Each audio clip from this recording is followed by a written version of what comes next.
नमस्कार श्रोते हो.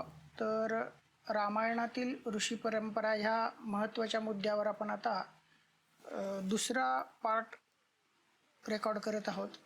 तर जे काही अजून प्रभू रामचंद्राच्या जीवनातले ऋषींचे वर्णन राहिले आहे तर ते आपण पाहणार आहोत. त्यासाठी आपल्यासोबत आहेत श्री विश्वास शास्त्री गोडसकर गुरुजी. गुरुजी, पुनश्च एकदा तुमचं स्वागत. आणि खूप चांगल्या प्रकारे तुम्ही आम्हाला आत्तापर्यंत जे जे ऋषी आले रामांच्या जीवनात त्यांचा परिचय दिला. वशिष्ठ ऋषी, विश्वामित्र ऋषी, अत्री, अनसूया. तर ज्या प्रकारे रामांचा प्रवास पुढे चालला होता तर त्या प्रवासामध्ये त्यांना शरभंग आणि सुतीक्ष्ण ऋषीचा मिलन झालं. तर शरभंग ऋषींनी रामाची वाट पाहून देहत्याग केला. तर त्याचा अर्थ काय होता? नमस्कार. वक्रतुंड महाकाय सूर्यकोटी समप्रभ निर्विघ्नं कुरु मे देव सर्वकार्येषु सर्वदा सर्वमंगलमांगल्ये शिवे सर्वार्थ साधिके शरण्ये त्र्यंबके गौरी नारायणी नमोस्तुते.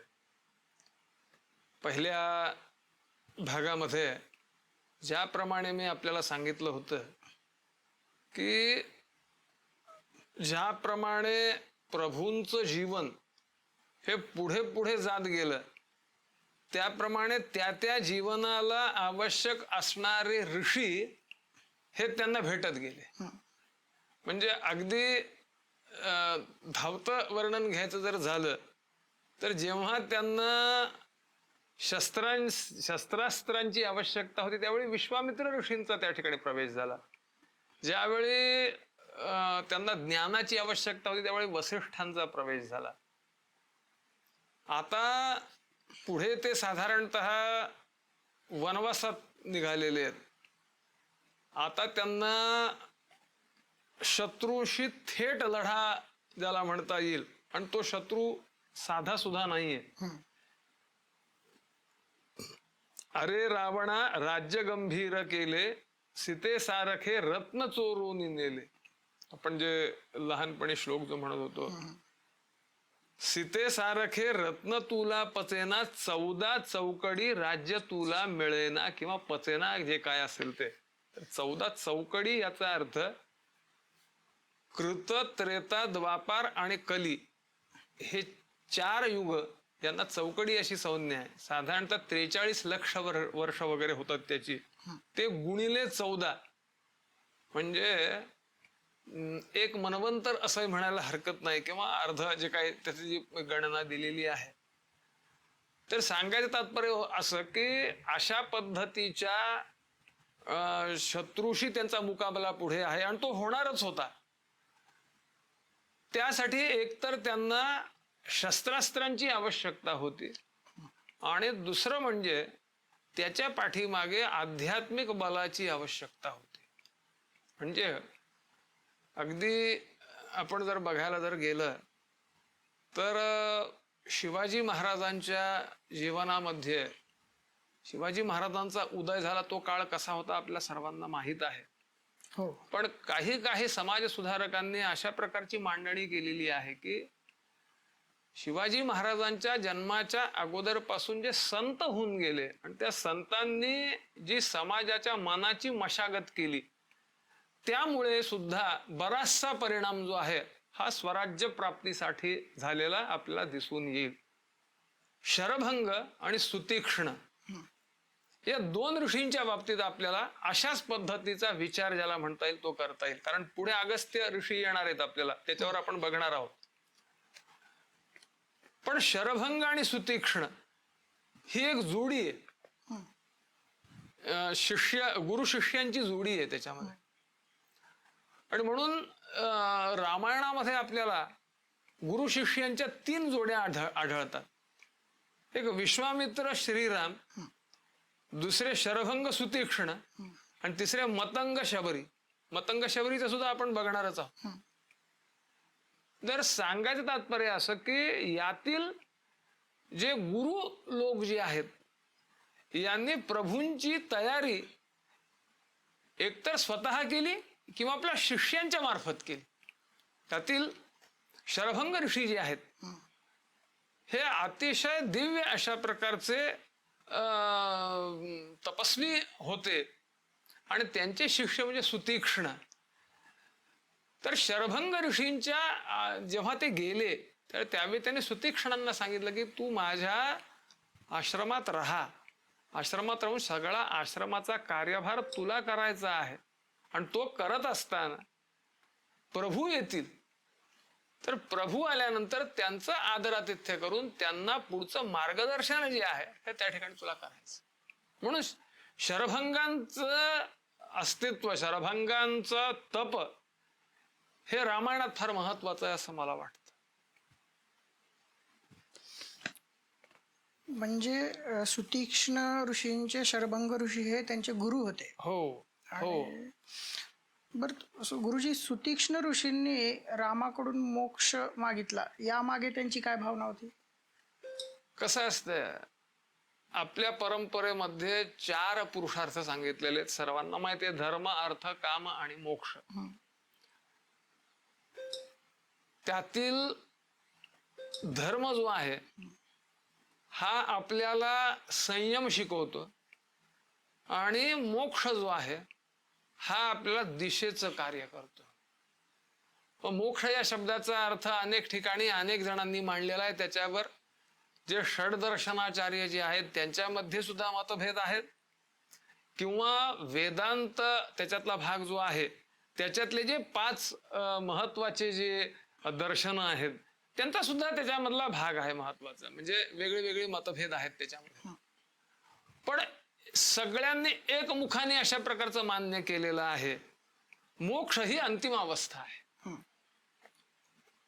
आणि ती अंतिम अवस्था केव्हा प्राप्त होती? जेव्हा आपली आधीची सगळी कर्तव्य आपण पूर्ण करतो त्यावेळी ती त्या ठिकाणी प्राप्त होते. आणि म्हणून एक फार सुंदर असं एक श्लोक आपल्याला स्मृतीमध्ये बघायला मिळतो. आधीत्य विधिवत वेदान पुत्रांश्चोत्पाद्य धर्मतः इष्ट्वाच विविधान यागान मनोमोक्षे निवेशय. पहिल्यांदा वेदांचा यथाविधी अध्ययन करावं, त्यानंतर विधिवत अशा प्रकारचा विवाह करून पुत्रोत्पत्ती करावी. पुत्रोत्पत्ती झाल्यानंतर जातपुत्र हा कृष्णकेश हा अग्नीन आदधीत, हा जो वेदांनी घालून दिलेला नियम आहे, त्या नियमाला अनुसरून वेगवेगळे अशा प्रकारचे सप्त पाक संस्था, सप्त हविस संस्था, सप्त सोम संस्था इत्यादी सगळे यज्ञ अशा प्रकारचे करावेत. म्हणजे थोडक्यात 3 ऋण जे आहेत हे त्या ठिकाणी पूर्ण आपले करावेत. ऋणानी त्रीण्यपाकृत्य मनोमोक्षे निवेशयेत.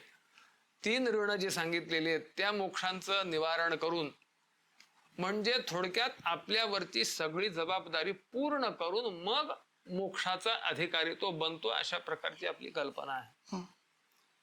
सुतीक्ष्णांनी जे मागणं मागितलं भगवंतांच्या विषयी, भगवंतांच्याकडे मोक्षाचं मागणं, त्याच्या पाठीमागे एकच भावना अशा प्रकारची होती की देवा, मी माझं कार्य केलेलं आहे. असं म्हणतात की प्रत्येकाच्या जीवनाचा एक विशिष्ट अशा प्रकारचा एक त्याचा हेतू असतो. तर तो हेतू जेव्हा पूर्ण होतं कसं त्याच्यामध्ये की सामान्य आपल्यासारखे जे आहेत त्यांना तो हेतू समजत नाही, त्याच्यामुळे त्यांचं जीवन पुढे पुढे जात राहतं. मग ते ओझं वाटून सुद्धा ते उतरवता येत नाही, अशा प्रकारचे परिणाम होतात. पण जी लोक भगवत कार्यासाठी जन्माला आलेली असतात त्यांच्या लक्षात येतं की आता आपलं कार्य संपलेलं आहे. आणि म्हणून आपण बघतो की स्वतः माऊलींनी संजीवन समाधी अशा प्रकारची घेतली, कारण त्यांना कळालं की आपलं जे कार्य जे आहे ते या ठिकाणचं कार्य संपलेलं आहे.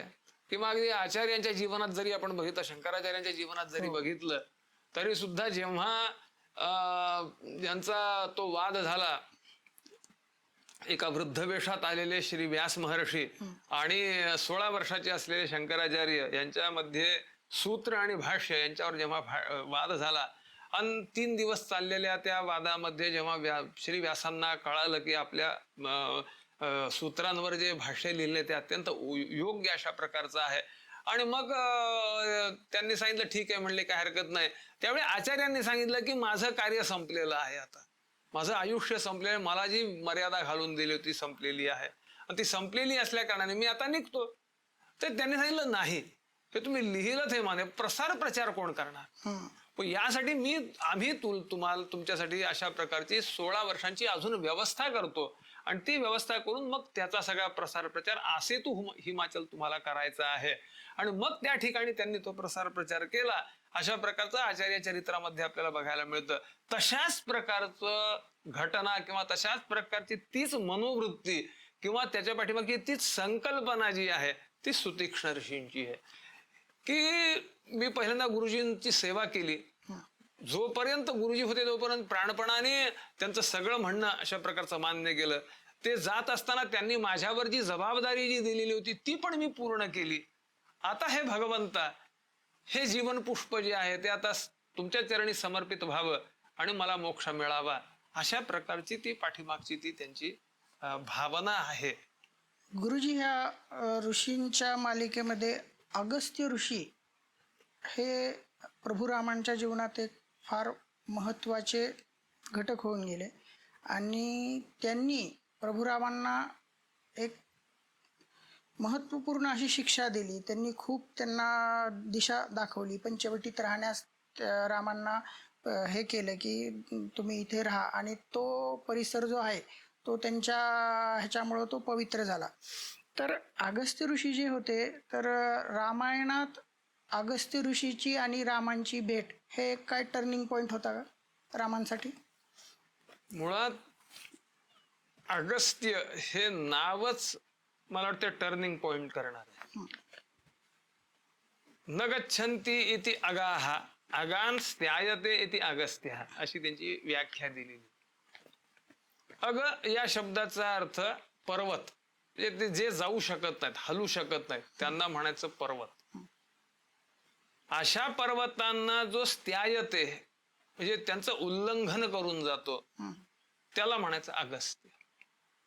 म्हणजे देवी भागवतात आपण कथा ऐकतो की विंध्य पर्वत हा मेरू पर्वताची स्पर्धा करत असताना इतका वाढला की अक्षरशः सूर्याचा मार्ग अवरुद्ध झाला, सगळीकडे हाहाकार झाला. आणि मग काय करायचं, तर सर्व जणांनी अगस्त्य ऋषींची प्रार्थना केली. अगस्त्य हे भगवान शिवशंकरजींचे भक्त. त्यांनी एक प्रण केलेला होता की मी आता काशी सोडणार नाही. पण सगळ्यांनी सांगितलं की तुम्हाला काशी सोडावी लागेल, तुम्हाला दक्षिणेकडे जावं लागेल. आणि मग ते जेव्हा दक्षिणेकडे निघाले, पण त्यावेळी विंध्य पर्वताने बघितलं की आपले गुरुजी आलेले आहेत, साष्टांग नमस्कार केला त्याने. आणि मग यांनी त्यांना सांगितलं की मी जोपर्यंत इकडे येत नाही तोपर्यंत तू असाच पडून राहा. आणि म्हणून अगस्त्य हे दक्षिणेला गेले, ते तिकडेच राहिले, म्हणून विंध्य पर्वताची वाढ थांबली. अशा प्रकारचा एक पौराणिक आपल्याला बघायला मिळतं. काही संशोधकांचं मत अशा प्रकारचं त्याच्यामध्ये आहे. ते कितपत योग्य चूक आहे हे अभ्यासकांनी बघावं, तो माझा अधिकार नाहीये. परंतु विंध्य पर्वताच्या दक्षिणेकडे म्हणावी तशी वस्ती नव्हती, तर ती वस्ती निर्माण करण्याचं कार्य हे अगस्त्यांनी केलं. म्हणजे दक्षिणेकडे जाणारे श्रीराम प्रभूंच्या अगोदरचं व्यक्तिमत्व जर कोणतं जर असेल तर ते म्हणजे अगस्त्य आणि दुसरे प्रभू आहे. मग अशा अवस्थेमध्ये पुढे काय काय होणार आहे त्याच्यातले संभाव्य धोके आणि संभाव्य संधी मला सांगा, याची माहिती अगस्त्यांच्या शिवाय दुसऱ्या कोणाला असणार आहे? जे स्वतः तिकडे गेलेले आहेत, स्वतः तिकडे ज्यांनी कार्य केलेलं आहे, स्वतः जे त्यांनी सगळा अनुभव घेतलेला आहे. आणि म्हणून जेव्हा प्रभूंची आणि अगस्त्य ऋषींची भेट झाली तर अगस्त्य ऋषींनी त्यांना सगळं समजावून सांगितलं. आणि समजावून सांगून नुसतंच समजावून सांगितलं अशातला भाग नाही, तर शस्त्रास्त्र पण दिली, अशा प्रकारचं वर्णन जे आहे हे सुद्धा आपल्याला त्या ठिकाणी बघायला मिळतं. आणि ती शस्त्रास्त्र देऊन मग त्यांनी त्यांना इकडं पाठवलं, दक्षिणेकडे पाठवलं. आणि मुद्दामून पंचवटी भाग अशा प्रकारचा त्या ठिकाणी निवडला. मुळात पंचवटी हा भाग जो आहे हा दंडकारण्यातला प्रसिद्ध अशा प्रकारचा भाग आहे. दंडक नावाच्या राजाची कथा रामायणातच सांगितलेली आहे. त्यांनी गुरुजी पंचवटी येथे राहण्याचा सल्ला का दिला नाही? ही पंचवटी हे दंडकारण्यात येतं. दंडक नावाचा राजा म्हणजे त्या काळात हे इथं राज्य होतं, दंडकांचं राज्य होतं. त्या दंडक नावाच्या राजाची नजर ऋषींच्या मुलीवर पडली आणि त्यांनी जे करायला नको ते केलं. आणि मग त्या ऋषींनी शाप दिला की इंद्र तुझ्या राज्याचा नाश करेल, अशा प्रकारचा शाप दिल्यानंतर मग सगळा वर्षाव तो झाला, राखेचा वर्षाव झाला आणि ते सगळं हे जे आहे ते राखेत बुडालं. ते राज्य सगळं नष्ट झालं आणि नष्ट झाल्यानंतर मग हे अरण्य त्या ठिकाणी निर्माण झालं. म्हणजे थोडक्यात हा भाग पूर्वी समृद्ध अशा प्रकारचा होता. इथं राज्य होतं, राजा होता, प्रजा होती, नीती होती, नियम होते, अशा प्रकारची सगळी व्यवस्था होती. पंचवटीत यासाठी पाठवलं की ती व्यवस्था, ते राज्य, तशा प्रकारची त्या ठिकाणी कायदे कानून हे पुन्हा यांना निर्माण करायचे आहे. आणि थोडक्यात गोदावरी ही बरोबर मध्यातून जाते. आपण जर नकाशा जर बघितला भारताचा, तर गंगा, उत्तरेकडे गंगा, त्यानंतर मध्यामध्ये गोदावरी आणि दक्षिणेकडे कावेरी. मग मध्ये आता नर्मदा वगैरे येतील, तो भाग सगळा कृष्णा येईल याच्या जोडीला वगैरे, तो भाग सोडून द्या. पण साधारणतः बघायला जर गेलं तर मधोमध वाहणारी जर कोणती जर असेल तर ती म्हणजे गोदावरी आहे. आणि त्या गोदावरीचं उगमस्थान म्हणजे थोडक्यात की नागरी संस्कृतीचं उगमस्थान म्हणून ज्याप्रमाणे गोदावरी नदी मानली जाते, त्याप्रमाणे त्या सांस्कृतिक पुनरुत्थानाचं प्रतीक म्हणून पंचवटी अशा प्रकारचं त्या ठिकाणी अगस्त्य ऋषींनी त्यांना सांगितलेलं असावं असं मला वाटतंय. बरं, तर गुरुजी अगस्त्य ऋषींनी प्रभुरामांना तुम्ही सांगितल्याप्रमाणे दिव्य शस्त्र आणि अस्त्रे दिली, तर ते भविष्यात होणाऱ्या युद्धाची तयारी त्यांनी आधीच केलेली होती का? हो, याचं कारण अगदी साधं आहे. विश्वामित्र ऋषींनी त्यांना शस्त्रास्त्र शिकवली नाही असं नाही, पण ती शस्त्रास्त्र ज्याच्या साह्याने सोडायची ते भाते आणि ते धनुष्य कुठं दिलेलं होतं. म्हणजे थोडक्यात आपण असं आजच्या भाषेत बोलायचं जर झालं तर टेक्निकली ज्ञान जे आहे ते त्यांनी दिलं, पण प्रॅक्टिकली ज्ञान जे आहे की ज्याच्या साह्याने ते सगळं करायचं ते कोण देणार त्यांना? त्यांच्याजवळ शस्त्रास्त्र होती, नाही असं नाही. म्हणजे स्वतः प्रभूंच्या जवळ त्यांचं स्वतःचं धनुष्य होतं, ते सगळं होतं, त्या साह्यानेच त्यांनी सगळं केलेलं होतं. परंतु पुढे होणारा जो सगळा घनघोर अशा प्रकारचं युद्ध, म्हणजे पंचवटीमध्ये लगेच 14,000 राक्षस त्या ठिकाणी आलेत. खरदूष आणि त्रिशिरा जे आहेत, शूर्पणखेची भानगड सगळी झाली आणि त्या भानगडीमध्ये ते आले. तर त्यावेळी असं म्हणतात की प्रभूंनी अर्ध्या प्रहरामध्ये 14,000 राक्षसांचा निःपात केला. अर्धा प्रहर म्हणजे किती? अर्धा प्रहर म्हणजे फक्त 1.5 तास. 1.5 तासात 1.5 तासात 14,000 राक्षसांना त्यांनी मारलं. आणि जेव्हा त्यांना कळालं की हे राक्षस आपल्यावर चाल करून येत आहेत, त्यावेळी त्यांनी स्वतः शपथ घालून सांगितलेलं आहे लक्ष्मणजींना की तू सीतेला घेऊन गुहेमध्ये जा, मी सांगतोय म्हणून जा, याला एक शब्द सुद्धा विरुद्ध बोलू नको, या सगळ्यांना सांभाळायला मी एकटा तयार आहे. आणि सगळं अशा प्रकारचं नष्ट करून टाकून दिलं अर्ध्या प्रहरामध्ये. आणि अर्ध्या प्रहरामध्ये नष्ट केल्यानंतर जेव्हा सीतेने अभिनंदन केलं, आपल्या आता कुठल्याही स्त्रीला आपल्या पतीचं एवढं शौर्य बघितल्यानंतर आनंद होणं स्वाभाविक आहे. तिने अभिनंदन केलं, लक्ष्मणजींनी पण अभिनंदन केलं. त्यावेळी प्रभूंनी एक फार सुंदर श्लोक अशा प्रकारचा केलेला आहे, एतदस्त्र बलम विद्धी मम वा त्र्यंबकस्य वा. हे अस्त्रबल तुला फक्त एक शंकरजींच्याकडे तरी बघायला मिळेल, नाहीतर माझ्यामध्ये तरी बघायला मिळेल. आणि म्हणून गीतेमध्ये भगवान गोपाल कृष्णांनी जेव्हा आपल्या हे सांगितल्या, आपल्या दिव्य विभूती सांगितल्या, विभूती योग म्हणून तो अध्याय आपल्याला सगळ्यांना माहिती आहे, तर त्याच्यामध्ये त्यांनी सांगितलेलं आहे रामशस्त्रभृताम अहम. शस्त्र धारण करणाऱ्यांच्यामध्ये राम म्हणजे मी आहे. तर अस्त्र याचा अर्थ टेक्निकली ज्ञान आणि शस्त्र याचा अर्थ ते टेक्निक ज्याच्या साह्याने चालतं ते त्याला म्हणायचं शस्त्र. तर ती सगळी शस्त्र जी आहेत ही पुरवण्याचं, जसं उदाहरणार्थ धनुष्य असेल, भाता असेल, सुंदर अशा प्रकारचं खड्ग दिलेलं आहे, ते सगळं आहे. हे सगळं अगस्त्य ऋषींनी दिलेलं आहे. कारण अगदी साधा त्याच्यातला भाग जर बघायला जर गेला तर आपल्याला असं दिसून येईल की प्रभूंचा जन्म कशा करता झालेला होता. म्हणजे लोक म्हणतात की बाबा रावणाने सीतेला पळवून नेलं त्याच्यामुळे युद्ध झालं. तर मला असं म्हणायचंय की जरी रावणाने पळवून नेलं नसतं तरी सुद्धा प्रभूंनी काही ना काहीतरी कारण काढून त्याच्याशी युद्ध केलंच असतं, हे निश्चित होतं. त्याचं कारण असं की प्रभूंचा जन्म त्यासाठी झालेला, म्हणून ते कारण शोधणारच काही ना काहीतरी. हे कारण मिळालं ठीक आहे, काय हरकत नाही. आणि त्या कार्यामध्ये सहभागी होण्याचा लाभ, ती संधी अगस्त्य ऋषींना याद्वारे प्राप्त झाली. मग ते संधी ते कशाला सोडतील, म्हणून त्यांनी सगळी शस्त्रास्त्र जी आहेत ती त्या ठिकाणी प्रभूंना त्या ठिकाणी दिली आणि पुढच्या सगळ्या ह्याच्यासाठी त्यांनी सिद्धता अशा प्रकारची केलेली आहे.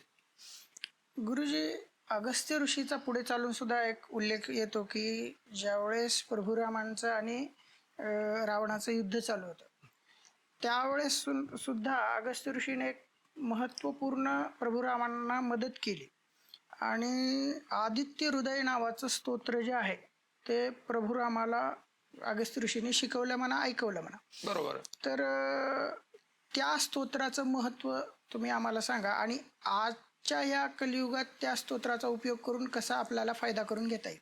खूप चांगला प्रश्न आहे. यासाठी चांगला आहे की इतिहास हा इतिहासाच्या जागी असतो, परंतु इतिहासापासून आम्ही वर्तमानात काय घ्यायचं हा त्याच्यातला महत्वाचा भाग आहे. मी एकच सांगतो की ज्याच्या पत्रिकेमध्ये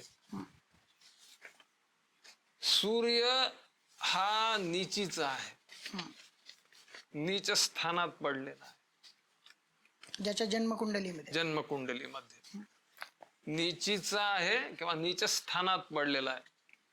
दोन भाग आहेत. आता तुम्हाला माहिती असेल की माझे ज्योतिषशास्त्राचे अभ्यासक आहेत, त्या सर्वांना हे माहिती असणारच आहे.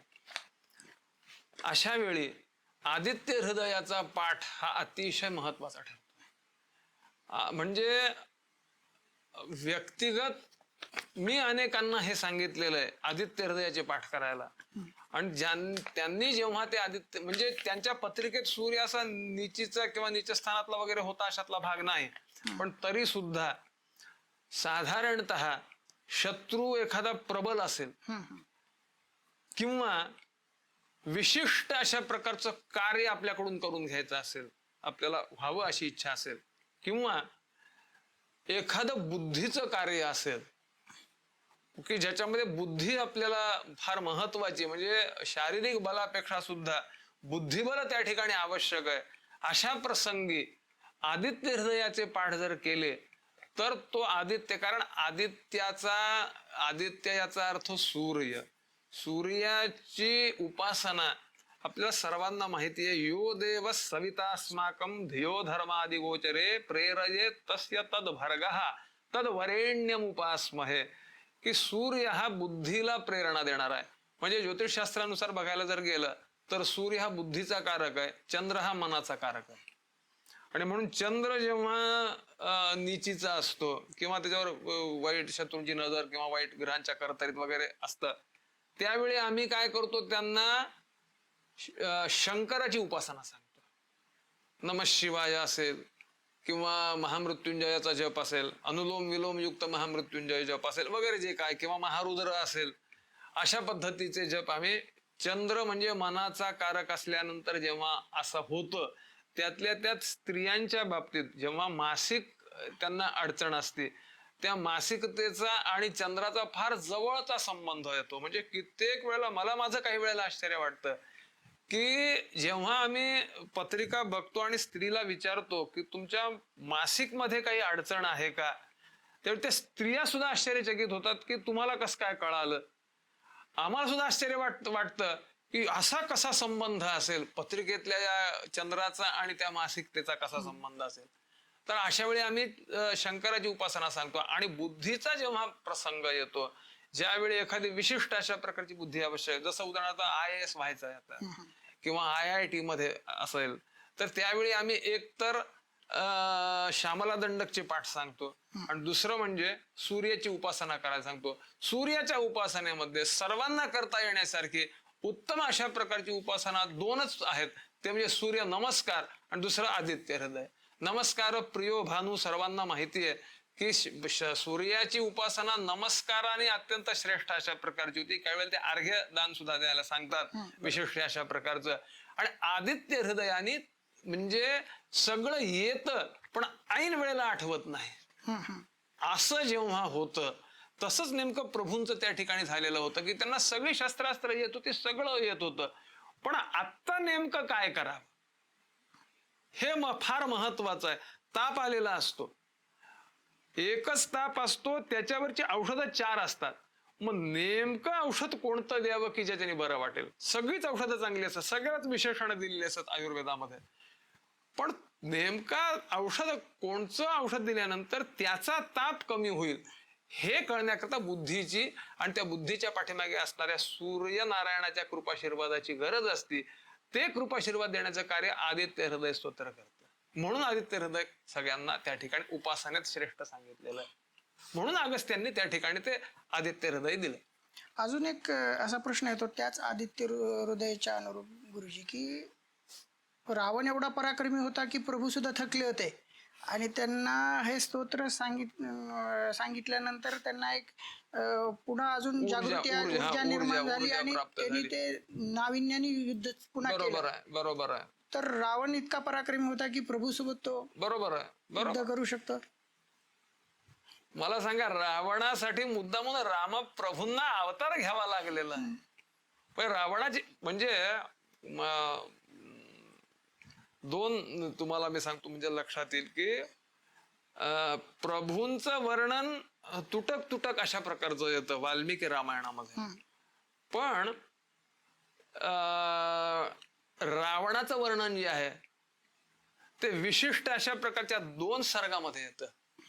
म्हणजे जेव्हा आपली शूर्पणखा त्याला सांगायला जाते त्यावेळी एक वर्णन येतं आणि दुसरं मारुती जेव्हा बघतात रावणाला त्यावेळी ते वर्णन दिलेलं आहे.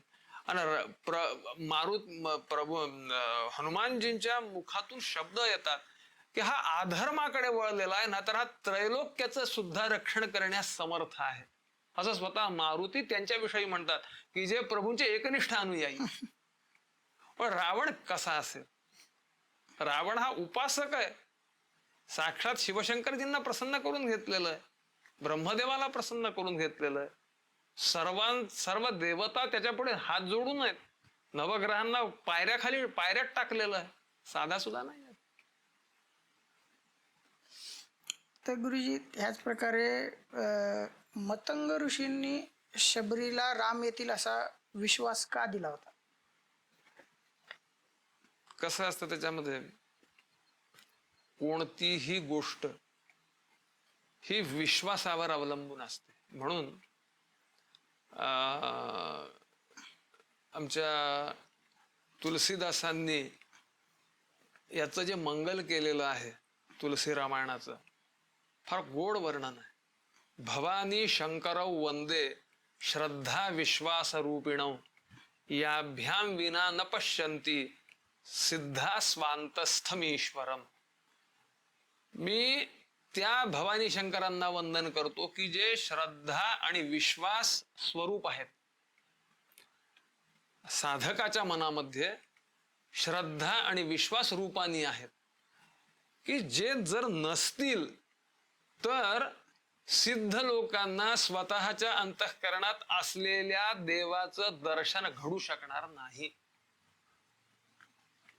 त्यात श्रद्धा याचा गुरु वेदांत वाक्यशु दृढ विश्वास हा नाम श्रद्धा या ह्याच्याने जर बघायला जर गेलं तर श्रद्धा म्हणजेच विश्वास आणि विश्वास म्हणजे श्रद्धा, दोन्ही वेगळे नाहीयेत. तसंच भवानी शंकर हे दोन्ही काही वेगळे नाहीयेत. पण आपण समजून घेण्यासाठी असा विचार करू की श्रद्धा या शब्दाचा अर्थ एखाद्या विषयीची परोक्ष माहिती मिळवून ठेवली जाणारा जो एक प्रकारचा त्याच्यावरचा विश्वास, त्याला म्हणायची श्रद्धा. आणि अपरोक्ष स्वतः अनुभव घेऊन ठेवला जाणारी जी श्रद्धा, तिला म्हणायचं विश्वास. तर मतंग ऋषींचा विषयी हिने खूप ऐकलेलं होतं. तिच्या मनात श्रद्धा निर्माण झाली की आपलं काय तर कल्याण होईल ते मतंग ऋषींच्या ह्याच्यानीच होईल, सान्निध्यानीच होईल. मग त्याप्रमाणे असं म्हणतात की 1 वर्षपर्यंत यांची सगळी सेवा त्यांना न कळत शबरी करत असे. मतंग ऋषींची. मतंग ऋषींचा संपूर्ण आश्रम स्वच्छ करत असे. ते 4 वाजता उठत असे तर ते 3 वाजता उठत असे आणि सगळं स्वच्छ करून ठेवते. ते 3 वाजता उठू लागले तरी 2 वाजता उठून स्वच्छ करू लागले. पण शेवटी हे झोपलेच नाहीत आणि मग तिला त्यांनी हे केलं.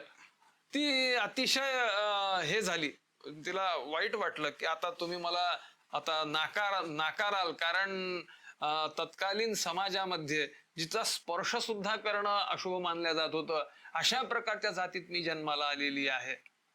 त्याने सांगितलं असं नाहीये की तू भक्त आहेस, भक्त असल्या कारणाने भक्ताला कुठली जात नाही, ना जाती नाही, नाम नाही, वर्ण नाही, आश्रम नाही. म्हणजे श्रीमद भागवताच्या 11 स्कंधामध्ये त्यांनी नारायण भक्तांचं वर्णन करताना सांगितलेलं, नयस्य जन्म कर्मभ्याम नयस्य जन्म कर्मभ्याम वर्ण धर्माश्रमादिभी. हे जे वर्णन केलेलं आहे त्यानुसार त्याने सांगितलं तसं नाही, तू राहा. म्हणजे परोक्ष म्हणजे न माहिती असताना केली जाणारी जी जो विश्वास, त्याला म्हणायचं श्रद्धा. आणि मग ते सगळं केल्यानंतर मग जेव्हा कळालं की आता हे खरोखर गुरुजी आहेत, कळाल्यानंतर मग जी श्रद्धा बसली तो म्हणजे विश्वास. आणि त्या विश्वासाची परिपूर्तता करण्यासाठी म्हणून मतंग ऋषींनी सांगितलं की विद्यार्थ्याचं, शिष्याचं खरं कार्य कोणतं आहे. म्हणजे आपण शिष्याला आपला मुलगा मानतो. हो. तर मुलगा मानतो, मुलाचं काय काम आहे. म्हणून मुलाच्या ह्याच्यामध्ये त्यांनी एक फार सुंदर शब्द दिलेला आहे, पुत्र, प्रजा आणि संतती. पुत्र याचा अर्थ पुन्नाम नरकात त्रायते इति पुत्रः, याला म्हणायचं पुत्र. प्रजा याचा अर्थ प्रकर्षेण जायते इति प्रजा. म्हणजे काय, तर असं समजून चालू की वडील जर क्रमपाठी असतील तर मुलांनी घनपाठी होणं, वडील तर MA झाले असतील तर मुलांनी PhD होणं, याला म्हणायचं प्रजा, प्रकर्षेण जायते. आणि तिसरं सांगितलेलं ते म्हणजे संतती. संतती या शब्दाचा त्याच्यामध्ये सम अधिक तन नावाचा धातू आहे. तन विस्तारे म्हणजे ज्याच्याने विस्तार होतो. योग्य प्रकारे आपल्या गुरुजींच्या किंवा आपल्या पित्याच्या कार्याचा जो विस्तार करतो त्याला म्हणायचं संतती. मतंग ऋषींचा विवाह झालेला नव्हता, त्याच्यामुळे पुत्ररूपी हा विषय असण्याचा विषयच नव्हता काय. मग त्यांची संतती कोण आहे, तर ती म्हणजे शबरी. मग माझं कार्य कोणतं आहे, प्रभूंच्या कार्यामध्ये सम्मिलित होणं हे माझं कार्य आहे. ते कार्य तुला करायचंय, हा विश्वास. आणि हे अशा प्रकारचं त्या ठिकाणी करणं, म्हणून मतंग ऋषींनी शबरीकडे ही सगळी जबाबदारी अशा प्रकारची सोपवली. गुरुजी, संपूर्ण रामायणामध्ये शबरीची जी भक्ती होती ती इतकी महान का मानली जाते. कसं आहे की रामायणात भक्ती कोणाची श्रेष्ठ हा इतका म्हणजे याचा कोणत्याही प्रकारचं उत्तर असू शकत नाही अशा प्रकारचा प्रश्न. याचं कारण असं की तुम्ही ज्या चरित्राचा विचार करायला लागाल ते चरित्र आपल्याला इतर चरित्रापेक्षा श्रेष्ठ वाटतं. तरी सुद्धा शबरीची भक्ती अशा करता श्रेष्ठ मानली जाते. स्वतः शबरी कडे जेव्हा भगवंत आले तर त्यावेळी तिला विश्वास बसेनासा झाला की प्रभू माझ्याकडे कस काय. तिने प्रश्न केला, योषिन मूढा प्रमेयात्मन, प्रभू मी स्त्री आहे, मी मूढ आहे, मला कळत नाही काय, तुम्ही माझ्याकडे आलात कस काय. कसं आहे, ज्ञानाचं आसन नम्रता आहे, कर्माचं आसन दक्षता आहे आणि भक्तीचं आसन लीनता आहे. ज्याप्रमाणे भक्तीचं आसन लीनता आहे ना, त्याचप्रमाणे भक्तीचं दुसरं पण एक आसन आहे, ते म्हणजे दीनता आहे.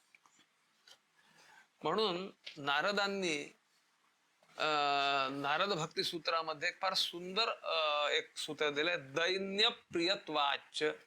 भगवंतांना काय आवडतं तर आपल्या भक्तामधलं दैन्य आवडतं. दैन्य या शब्दाचा अर्थ असा की मी काहीच नाही, प्रभूंनी जे माझ्याकडे सोपवलेलं आहे ते का सोपवलं असेल, माझी ती योग्यता नाही. म्हणून मला त्याच्यामध्ये असं वाटतं की बाकीच्या प्रत्येकाच्या जीवनामध्ये कुठे ना कुठेतरी या अवतारात असेल किंवा अन्य अवतारात असेल, अहंकार आल्याचं वर्णन आपल्याला दिसतं. म्हणजे मी थोडा धाडसाने बोलतोय, वस्तुतः ही तुलना करण्यात काही अर्थ नाही हे मला पण माहित आहे, हे करूही नये, मुळात तो आपला अधिकारही नाही मुळात सांगायचं म्हणजे. पण आता लक्ष्मणजींचा विचार जर करायला जर गेला, बलरामांच्या म्हणजे त्यांचा अवतार बलराम म्हणून गणला जातो. त्यांचं गर्भहरण जे आहे ते मारुतरायांनी केलं असं आपण त्याच्यामध्ये गरुड गर्भहरण नावाचं एक आख्यानच आहे. त्याच्यामध्ये गरुडाचं, त्यानंतर बलरामांचं गर्भहरण केल्याचं वर्णन जे आहे त्या ठिकाणी आपल्याला बघायला. तर ती लीला आहे त्यांची, त्याच्याबद्दल काही वाद नाही. पण त्यांना खरोखर तसा अहंकार झाला होता किंवा तसा गर्व झाला होता असं नाहीये. ती सगळी लीला, लोकवत्तु लीला कैवल्य म्हणजे सूत्र सांगून ठेवलेलं आहे बादरायणांनी, त्याप्रमाणे ती सगळी लीला आहे. पण त्यांच्या जीवनात ती घडलेली दिसतं. सीतामय्याचा जो अवतार की तो म्हणजे रुक्मिणी माता आहे, तिचा सुद्धा मानभंग भगवंतांनी श्रीकृष्ण अवतारात केलेल्याचा आपल्याला दिसून येईल. मारुतरायांचा सुद्धा मानभंग जो आहे हा एका ठिकाणी झाल्याचं वर्णन आपल्याला काही कथा अशा बघायला मिळतात. पण मी म्हणतो ना की हे मानभंग किंवा अहंकार किती बलवान आहे हे दाखवण्याकरता म्हणून त्यांनी रचलेल्या त्या लीला आहेत, ह्याच्याबद्दल काही वाद नाही. पण शबरीच्या जीवनामध्ये मात्र आपल्याला अशी एकही घटना अशी दिसून येत नाही की तिला कुठे ना कुठेतरी अहंकार झालेला आहे आणि त्या अहंकाराचं निवारण करण्याकरता भगवंतांना यावं लागलेलं असं कुठेच बघायला मिळत नाही. म्हणून शबरीची भक्ती श्रेष्ठ आहे असं एक मला वाटतंय. बरं, तर गुरुजी, या तुम्ही भरपूर वेळेस बोलताना उल्लेख केला वाल्मिकी रामायण. तर एक रामायणातले महत्वाचे ऋषी ज्यांनी रामायण हे आधी म्हणजे असं म्हणतात की ते घडायच्या पूर्वीच त्यांनी लिहून ठेवलं होतं. तर वाल्मिकी ऋषी, काही लोक काय समजतात की वाल्मिकी ऋषी हे काहीतरी चोर होते, त्यांना कुठून तरी दृष्टांत झाला, मग त्यांनी तपस्या केली, मग त्यांचा महर्षी असा प्रवास चालू झाला. याच्यात खरं काय? एके ठिकाणी त्यांचा उल्लेख रत्नाकर अशा प्रकारच्या नावाने केलेला आढळतो. एके ठिकाणी त्यांचा उल्लेख प्रचेता नावाच्या ऋषींचा मुलगा म्हणून पण आढळतो. पण मला वाटतं पहिल्या भागामध्ये सांगितलेलं होतं की वेद प्राचेतसा दासीत साक्षात रामायणात्मना. त्यांना प्राचेतस अशा प्रकारची संज्ञा आहे.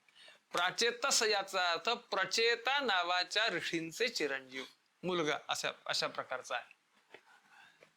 तर त्यांच्या ठीक आहे, हे कसं आहे, आपण समजतो की प्रभूंचा जन्म एकदाच झाला परंतु जेव्हा यह कल्प सकल्प पूर्व अशा प्रकारची आपली जी धारणा जी आहे की हे रामायण काय एकदाच घडलेलं नाहीये, हे वारंवार घडलेलं आहे, आता घडत आहे आणि पुढे पण घडणार आहे. आणि म्हणून आपण आपल्याला तो परिचित अशा प्रकारचा श्लोक आहे, चरितम रघुनाथस्य शतकोटी प्रविस्तरम एकैकमक्षरम पुंसाम महापातकनाशनम, हा आपल्याला प्रसिद्ध अशा प्रकारचा श्लोक आहे. मग प्रभूंचं चरित्र 100 कोटी याचाच अर्थ असा, निरुक्तामध्ये आता आपल्याला माहिती आहे शतमनंतम भवती. शत या शब्दाचा अर्थ अनंत अशा प्रकारचा होतो. म्हणून शतायुर्वै पुरुषा असं जे म्हणतो, शतंजीव शरदो वर्धमानः शतम हे म्हणतान शतमू वसंता, हे जे वेदवाक्य आपल्याला दिसतं त्याच्यावरचं भाष्य करत असताना भाष्यकारांनी सांगितलेलं आहे की शतम अनंतम भवती. शत म्हणजे अनंत, भगवंतांचं चरित्र अनंत आहे. हरी अनंत, हरी कथा अनंत, हरी अनंत आहे, हरी कथा पण अनंत आहे. त्यामुळे काही ठिकाणी असं वर्णन आहे, काही ठिकाणी तसं वर्णन आहे. म्हणून वर्णन पर न जाता आपण त्याच्यातला भाग, मला वाटतं असं पाहिजे, मला त्याच्यामध्ये असं वाटतं की वाल्मिकी ऋषींची कथा ही म्हणजे प्रयत्नांती परमेश्वर कसा असतो हे आपल्याला बघायला मिळतं. मी मुद्दामून मला ह्या म्हणीचं फार कौतुक वाटतं, फार आनंद वाटतो, जी त्याने पहिल्यांदा निर्माण केली, त्याचं खरंच अभिनंदन करायला पाहिजे. प्रयत्नाने परमेश्वर असं म्हणलेलं नाहीये त्यांनी. प्रयत्नाने परमेश्वर मिळत नाही. नायमात्मा प्रवचनेन लभ्य न बहुना श्रुतेन, वेगवेगळ्या उपनिषदात त्यांनी सांगितलेलं आहे. म्हणजे प्रयत्नाने मिळतो अशातला भाग नाही, पण प्रयत्न केल्याशिवाय मिळत नाही हे पण तितकंच खरं आहे. म्हणून प्रयत्नांती, प्रयत्न करून जेव्हा आपण थकतो, तुमच्या पूज्य दादाजी आठवलेंनी गीतासार म्हणून जे एक सुंदर काही वाक्य तयार केलेली होती, त्याच्यामध्ये फार सुंदर अशा प्रकारचं एक वाक्य होतं की प्रयत्न करत जा, हाक मारत जा, मदत तयार आहे, असं त्याच्यामधलं वाक्य. यांनी प्रयत्न केले. कसे प्रयत्न केले? वारुळ अशा प्रकारचं त्या ठिकाणी आलं. कशा करता? जोपर्यंत मला एखादं काही प्राप्त होत नाही मी तोपर्यंत उठणार नाही. म्हणून रामायण ही मला असं वाटतं ही प्रतीक्षा करणाऱ्यांची गाथा आहे. ह्याच्यामध्ये भरतानी प्रतीक्षा केलेली आहे, याच्यामध्ये कौसल्यानी प्रतीक्षा केलेली आहे, ह्याच्यामध्ये माता शबरीनी प्रतीक्षा केलेली आहे, याच्यामध्ये वाल्मिकी ऋषींनी प्रतीक्षा केलेली आहे. बरं, ही कसं असतं, ही प्रतीक्षा कोण कशासाठी करतो? कदाचित हा वेडेपणा पण वाटू शकतो. परवाच मी एक वाचल्याकडे केकी मुसा नावाचे एक फार जागतिक कीर्तीचे चित्रकार, शिल्पकार वगैरे असे होऊन गेले. त्यांना जाऊन मला वाटते काहीतरी 30-35 वर्ष झाली. 40 गावला ते राहत असत. त्यांचं एका म्हणजे तरुण असताना एका याच्यावर प्रेम जडलं. चढल्यानंतर परस्पर लग्न होईल अशा प्रकारच्या आणाभाका घेतल्या त्यांनी. हे 40 गावला निघाले, मुंबईहून निघाले. त्यांनी आपल्या प्रेयसीला सांगितलं की तू ये. त्याने सांगितलं तू पुढे हो, मी मागच्या गाडीने येते. हे पुढे गेले. गेल्यानंतर ती आलीच नाही, मागची गाडी निघालीच नाही.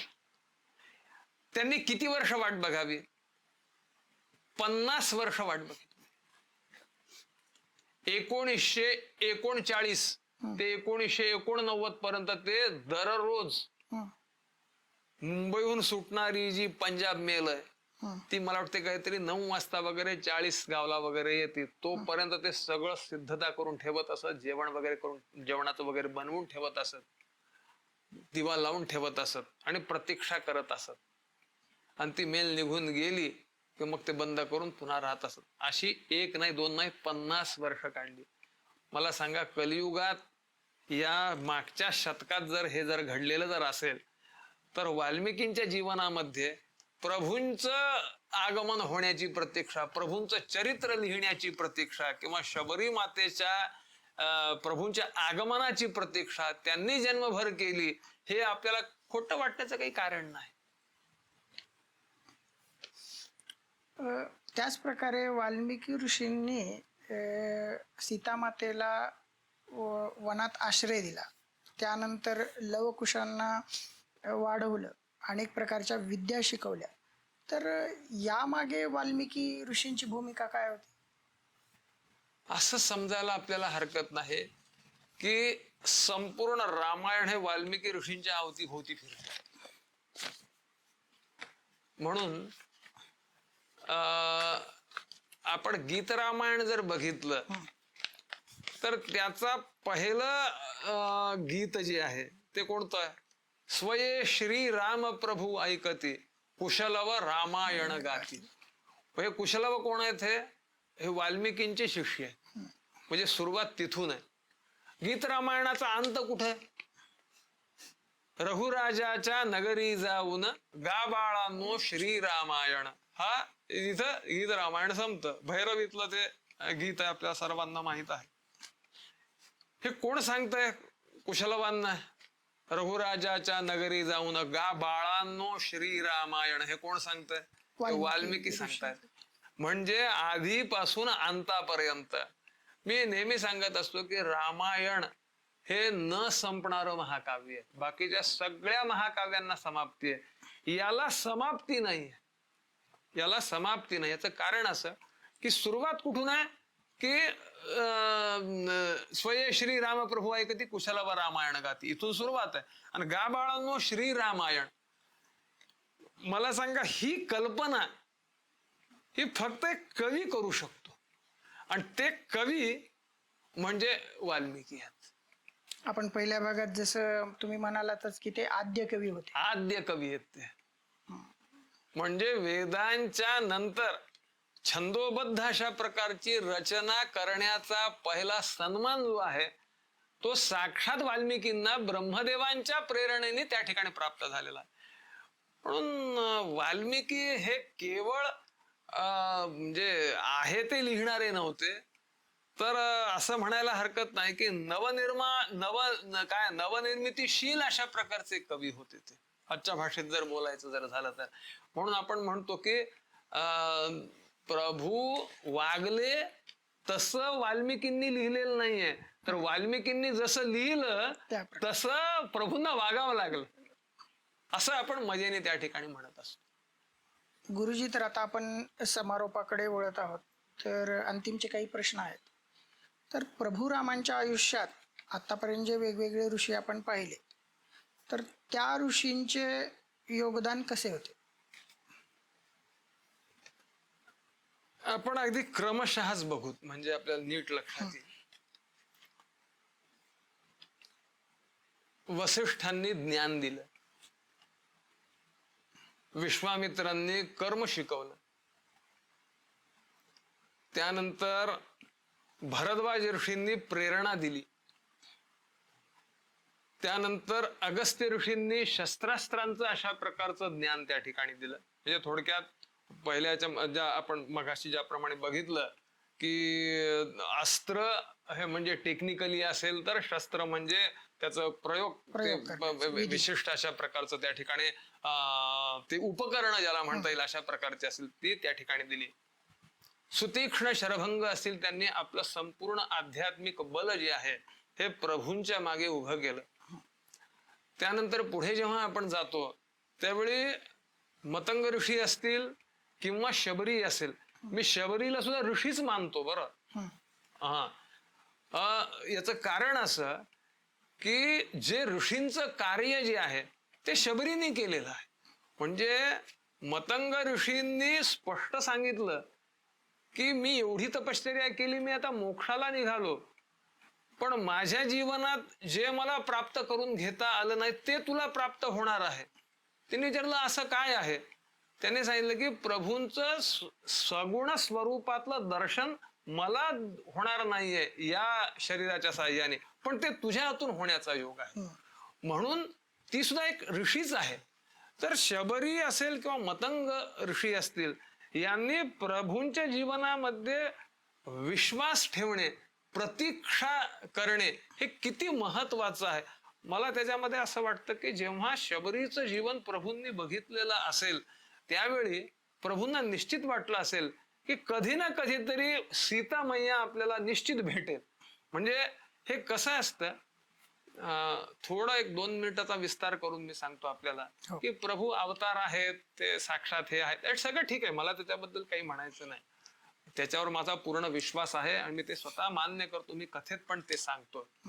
परंतु जेव्हा आपण त्याचा आपल्याला कशा पद्धतीने उपयोग आहे हे जेव्हा मी सांगत असतो, तर त्यावेळी प्रभूंच्या जीवनामध्ये सुद्धा असे काही प्रसंग असतीलच की जेव्हा त्यांचा विश्वास थोडा डळमळीत झालेला असेल. असे पण आहेत प्रसंग. देवी भागवतात त्याचा उल्लेख आहे. देवी भागवतामधला जर आपण तृतीय स्कंध काढून जर बघितला, तर त्यामध्ये प्रभूंनी केलेला विलाप हा आपल्याला त्या ठिकाणी दिसेल. आणि ते म्हणतायत की मी आता आत्महत्या करतो. आत्महत्या करतो या शब्दाचाच अर्थ थोडक्यात की बाबा हे कार्य अवघड आहे, हे कसं होईल आता माझ्या हातून. तर कदाचित त्यांच्या डोळ्यासमोर शबरीचं, मतंग ऋषींचं जीवन समोर आलेलं असल्या कारणाने किंवा प्रतीक्षा करणं किती आवश्यक आहे हे पण त्यांना त्या शबरींच्या ह्याच्यामधून समजलेलं कदाचित असेल.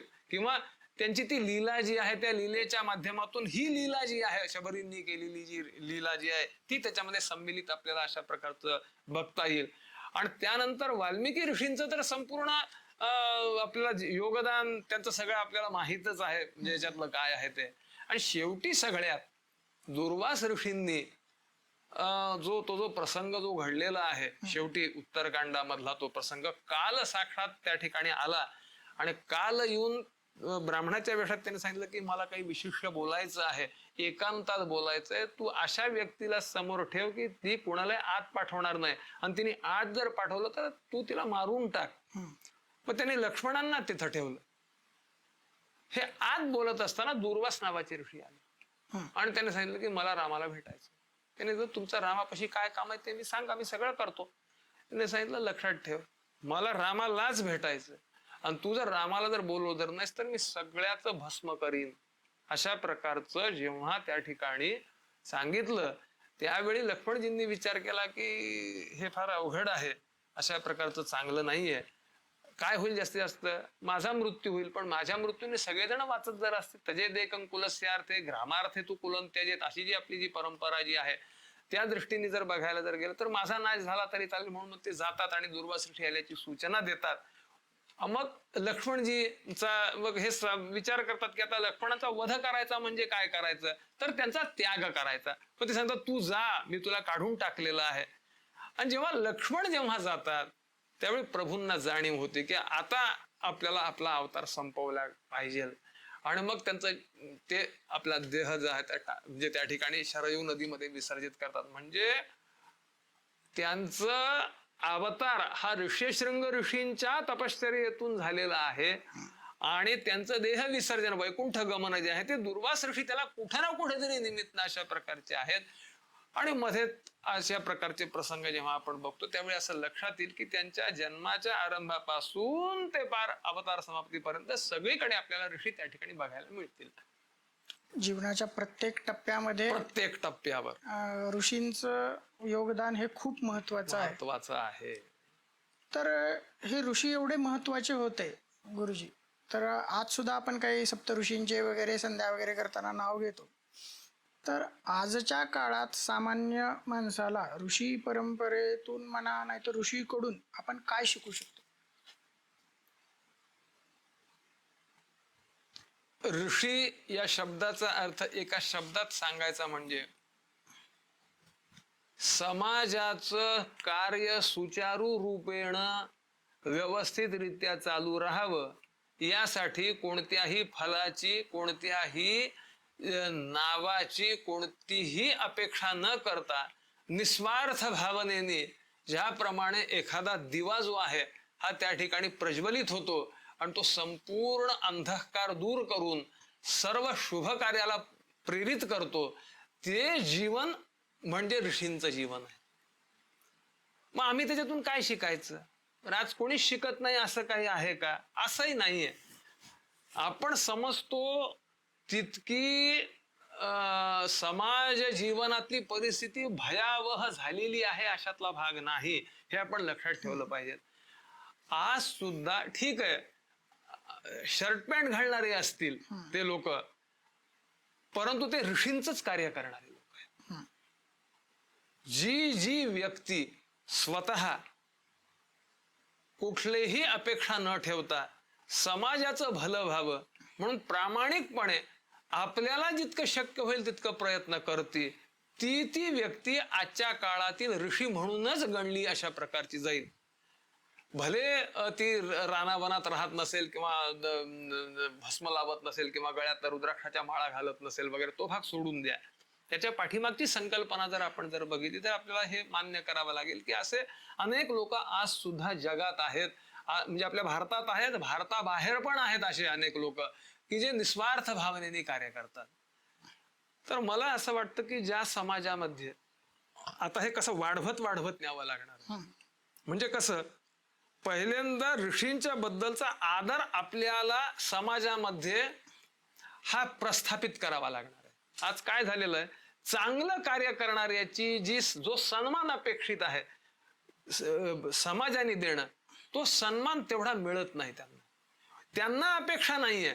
परंतु यद्यदाचरति श्रेष्ठः तत्तदेवेतरो जनः सयत प्रमाणं कुरुते लोकस्तदनुवर्तते, असं जेव्हा आपण म्हणतो, अगदी साधा त्याच्यातला भाग आहे. आपल्यापेक्षा वयाने, ज्ञानाने, अनुभवाने ज्येष्ठ व्यक्ती जेव्हा येते त्यावेळी उठून आपण नमस्कार करायचा.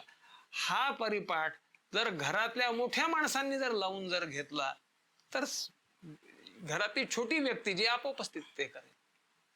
हा झाला ऋषींचा सन्मान देणे हा प्रकार, हा झाला पहिला. दुसरं म्हणजे ऋषी जे कार्य करत होते, आज जे कार्य करतायत लोक ऋषींच्या सारखं कार्य, तर त्याला अनुकूल अशा प्रकारचं वातावरण निर्माण कसं होईल याचा प्रामाणिकपणे आपण प्रयत्न केला पाहिजे. म्हणजे असं समजून चाला की एखाद्याने शिक्षण संस्था स्थापन केलेली आहे असं समजून चालूत आपण. मग काय करायचं, चांगले विद्यार्थी जे आहेत ते त्या शिक्षण संस्थेत आले पाहिजेत यासाठी आपण प्रयत्न केले पाहिजे. अगदी साधं आहे त्याच्यामध्ये. त्यानंतर तिसरी बाजू जी आहे, म्हणजे तिसरा टप्पा आपण ज्याला म्हणू, आपल्या घरातल्या व्यक्तींनी त्याप्रमाणे वागण्यासाठी आपण त्यांना प्रेरित केलं पाहिजे. ऋषी जीवन जे आहे बरं, ते केव्हा प्रेरित होतील, आपण ज्याप्रमाणे तिथं वागू त्याप्रमाणे प्रेरित होतील. मान्य आहे, आपल्यावर काही जबाबदाऱ्या असतात, काही हे असतं, त्याच्यामुळं आपल्या कुटुंबावरच्या आपल्या जबाबदाऱ्या आहेत, नाही असं नाही. आपण आपल्या मिळकतीतला काही अंश हा त्याच्यातला काढून हा आपण त्यांना दिला पाहिजे. जे ऋषी कार्य करणारे लोक जे आहेत त्यांना आपण स्वतःहून दिलं पाहिजे. आणि ते देत असताना आपल्या लहान पोरांना बरोबर घेऊन जाऊन आपण जे देणार आहोत ते त्यांच्या हाती आपण दिलं गेलं पाहिजे, म्हणजे त्यांना ती सवय लागेल. आणि त्याच्यातला सगळ्यात महत्वाचा भाग म्हणजे रामायण असेल, महाभारत असेल, अशा प्रकारचे ग्रंथ जे आहेत हे आपल्या नित्य वाचनात असले पाहिजे. हे वाचनात असले म्हणजे ऋषींनी आपल्यासाठी काय केलं हे आपल्या लक्षात येईल. आणि म्हणून दादाजी आठवलेंचं एक फार सुंदर अशा प्रकारचं पुस्तक आहे, ऋषींच्यावर फार सुंदर अशा प्रकारचं पुस्तक आहे, ऋषीपूजन नावाचं. तर त्याच्यामध्ये ऋषींनी आपल्या समाजासाठी काय काय केलं, प्राचीन ऋषींनी, ते त्याच्यामध्ये दिलेलं आहे. असे आपल्याला जर हुडकून जर काढली पुस्तकं तर असे अनेक पुस्तकं आपल्याला त्या ठिकाणी मिळतील. ती आपण जर त्या ठिकाणी वाचायला जर दिली, सुनीलजी चिंचोलकरांचं संस्कारांचं मोती नावाचं पुस्तक आहे, फार सुंदर अशा प्रकारचं पुस्तक आहे. अशी छोटी छोटी पुस्तकं जरी आपण वाचायला दिली मुलांना आणि ती समजावून आपण सांगितली तर मला वाटतं की बरंचसं काही आपण त्या ठिकाणी करू शकू. तर श्रोते हो, रामायणातील ऋषी परंपरा या विषयावर आपल्याला श्री विश्वास शास्त्री गोडसकर गुरुजींनी संपूर्ण जे चिंतन आपण केलं ते त्यांनी 2 भागामध्ये खूप चांगल्या प्रकारे आपल्याला समजून सांगितलं की प्रभुरामांच्या जीवनामध्ये ऋषींचं महत्त्व आणि त्यांचं योगदान हे खूप कितपत होतं आणि त्यामुळे प्रभुरामांना यश म्हणा, मर्यादा पुरुषोत्तम हे त्यांचं नाव कशामुळं पडलं, तर त्यात सगळ्यात जास्त महत्त्वाचं योगदान म्हणजे ऋषींचं होतं. तर गुरुजी, आपण आम्हाला वेळ दिलात आणि संपूर्ण चर्चा ही 2 भागामध्ये विस्तृतपणे आपण केली, त्याबद्दल आम्ही आपला आभारी आहोत. आणि अशाच प्रकारे श्रोतेहो, आपण अजून अनेक काही विषय घेणार आहोत. तुम्हाला जो विषय आवडेल तो तुम्ही कमेंटमध्ये सांगू शकता. आणि अजून असं उत्तरोत्तर हे कार्य आपल्याला पुढे घेऊन जायचं आहे. त्यासाठी तुम्ही आपल्या चॅनलला सबस्क्राईब करा, लाईक करा आणि तुमच्या ओळखीच्या धर्मप्रेमी लोकांसोबत असे अनेक विषय शेअर करत जा. धन्यवाद.